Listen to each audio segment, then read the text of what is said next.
Assalamualaikum warahmatullahi wabarakatuh.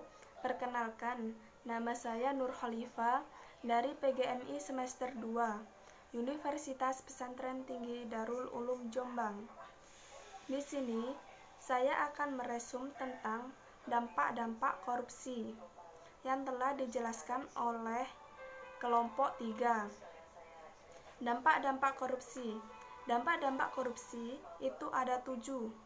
Yang pertama, dampak korupsi terhadap aspek ekonomi. Yang kedua, dampak korupsi terhadap aspek sosial dan kemiskinan. Yang ketiga, dampak korupsi terhadap birokrasi pemerintahan. Yang keempat, dampak korupsi terhadap politik dan demokrasi. Yang kelima, dampak korupsi terhadap penegakan hukum. Yang keenam, dampak korupsi terhadap pertahanan dan keamanan. Yang terakhir atau yang ketujuh yaitu dampak korupsi terhadap kerusakan lingkungan. Yang pertama, dampak korupsi terhadap aspek ekonomi itu ada 4. Yang ke-1 itu penurunan produktivitas. Yang kedua, rendahnya kualitas barang dan jasa untuk publik. Yang ketiga, menurunnya pendapatan dari sektor pajak. Yang keempat, meningkatnya hutang negara. Untuk yang penurunan produktivitas yaitu lesunya pertumbuhan ekonomi, membuat produktivitas menurun. Hal ini menghambat perkembangan sektor industri dan produksi untuk bisa berkembang lebih baik. Dan yang kedua yaitu rendahnya kualitas barang dan jasa untuk publik. Contohnya, jalan rusak, jembatan ambruk, kereta api terguling, angkutan umum tidak layak, bangunan sekolah ambruk. Itu adalah kenyataan rendahnya kualitas barang dan jasa sebagai akibat korupsi. Dan yang ketiga yaitu menurunnya pendapatan dan sektor pajak. APBN sekitar 70% dibiayai oleh pajak penghasilan dan pajak pertambahan nilai merupakan jenis pajak yang paling banyak menyumbang. Penurunan pendapatan dari sektor pajak diperparah dengan kenyataan bahwa banyak sekali oknum pejabat dan pegawai pajak yang bermain untuk mendapatkan keuntungan pribadi dan memperkaya untuk dirinya sendiri. Yang keempat yaitu meningkatnya hutang negara. Meningkatnya hutang negara yaitu korupsi yang terjadi di Indonesia akan meningkatkan hutang luar negeri yang semakin besar. Yang kedua yaitu dampak korupsi terhadap aspek sosial dan kemiskinan. Dampak sosial dan kemiskinan itu ada 3. Yang pertama, demoralisasi. Masyarakat menjadi semakin individualis, mementingkan dirinya sendiri dan keluarganya saja. Mengapa masyarakat melakukan hal ini? Dapat dimengerti karena memang sudah tidak ada lagi kepercayaan kepada pemerintah, sistem, hukum, bahkan antar masyarakat sendiri. Yang kedua, terbatasnya akses bagi masyarakat miskin. Jasa pendidikan, kesehatan, rumah layak huni, informasi, hukum, dan sebagainya sulit diakses oleh rakyat miskin. Yang ketiga, meningkatnya angka kriminalitas, korupsi, dan kualitas serta kuantitas. Kejahatan sangat berkaitan. Resikonya ketika korupsi meningkat angka kejahatan yang terjadi juga meningkat dan sebaliknya. Yang ketiga yaitu dampak korupsi terhadap birokrasi pemerintahan.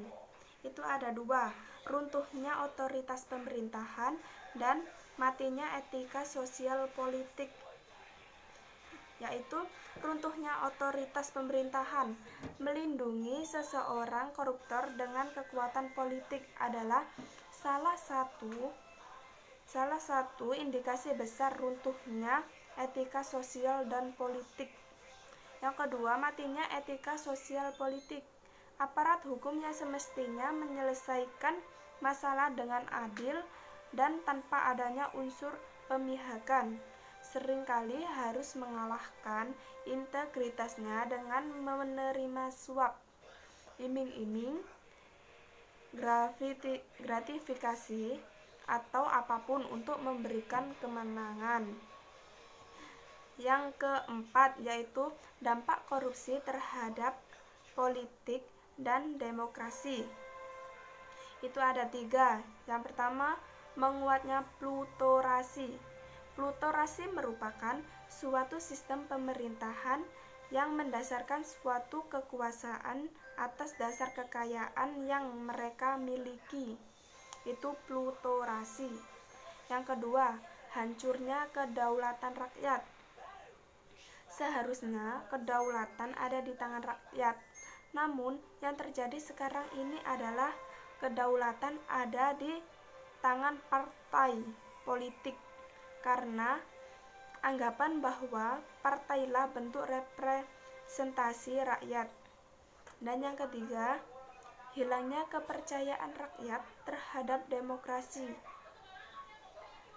Yang kelima, dampak korupsi terhadap penegakan hukum. Itu juga ada tiga.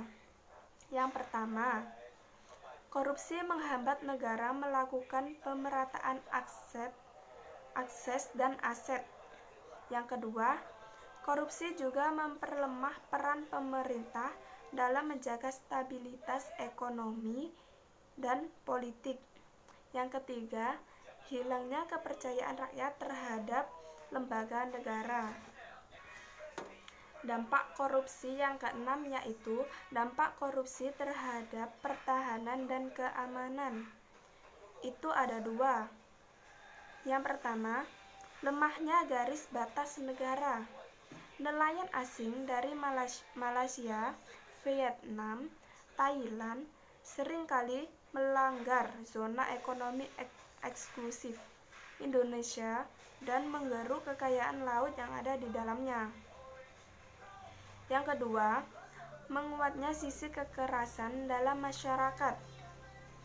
Akumulasi dari rasa tidak percaya, apatis, tekanan hidup, kemiskinan yang tak berujung, jurang perbedaan kaya dan miskin yang sangat dalam, serta upaya menyelamatkan diri sendiri, efek yang sangat merusak yaitu kekerasan.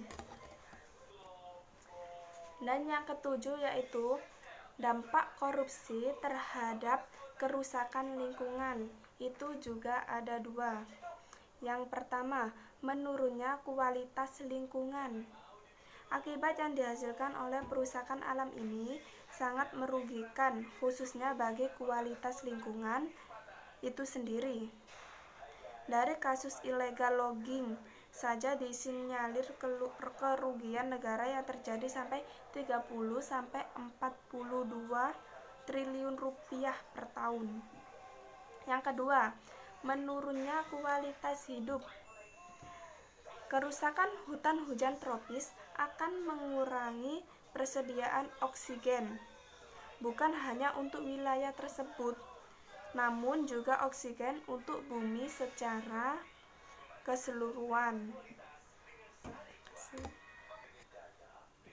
Ya, itu tadi resumen dari saya untuk dampak-dampak korupsi. Sekian, terima kasih. Wassalamualaikum warahmatullahi wabarakatuh.